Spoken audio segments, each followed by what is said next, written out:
Mok mag piny owacho kod komiti mar od bura mochung' ne weche mag somo osiro lwedo chenro matero jolweny mrakore kod jonjore kaachiel gi jokuoge mag jamni gwenge mag North Rift. Duolno bende okwayo piny owacho mondo ota chenro no e bwo chik, ka bende gikwayo josiasa mawuok e gwengego mondo we dok ne jonjore. Chris Owino nigi ler. Kata odoko ni moko kuom josiasa kod riwruoge ma kedo ne ratiro mag oganda e pacho kae to kwedo chenro matero jolweny keto kwe gwenge mag North Rift. Chenro ma kamano oyudo sir makende kowuok kuom riwruoge maok mag piny owacho kod komiti mag od bura e weche mag somo.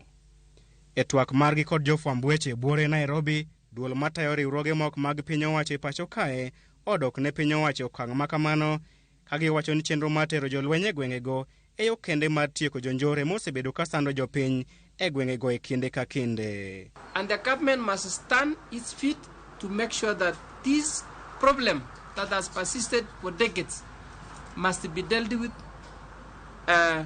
urgently, but also once and for all. Wach makamano bende osir lwedo kod jakom komiti mar od bura weche mag somo Julius Meli, ma olero ni kinde osechopo mar rakore kod jonjorego e miyo jopiny kwe.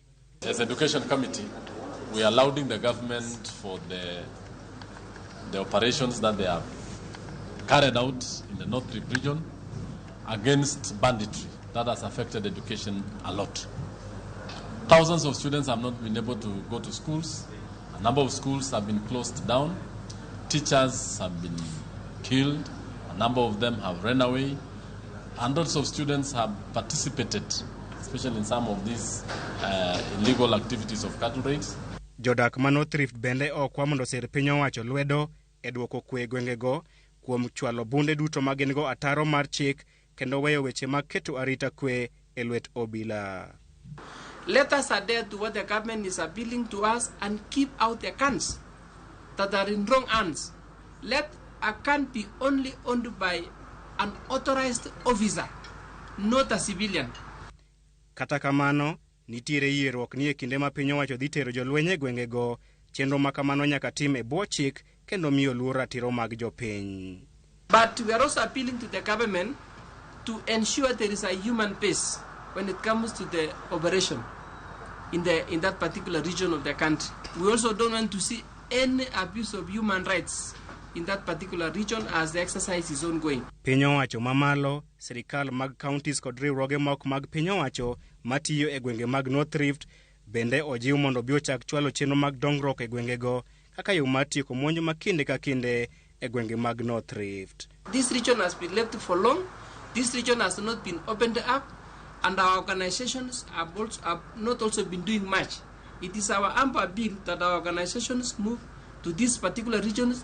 They redirect part of their programs to help in the socio-economic challenges affecting these regions and these counties. Kwayo giwuok e kinde ma idayo dho jood bura ma Pokot South David Posing ka itude kod konyo jonjore mawuok e gwengego. Mimi nimeshangaa sana ya kwamba mimi nashikwa kwa sababu mimi naambiwa ati nilishikia watoto bond ambao walikuwa very poor, watoto kutoka Masol, watoto ni wa Pokot, na wamekondema hao kwamba ni criminals, na kwa hivyo hakuna mtu anataka wao kupatiwa bond. Na mimi nauliza kwa nini, na mimi najuaje hawa? Mimi hata sijui majina yao, hata mimi siwahi kukutana nao. What I know is they are innocent boys, and that is why the court had seen it fit wapatiwe bond pale Kitale. Mimi sikupatia hao bond, ni serikali na ni sheria yetu ambayo ya Kenya ndio ilipatia vijana bond. Chris Owino, Ramogi TV, Nairobi.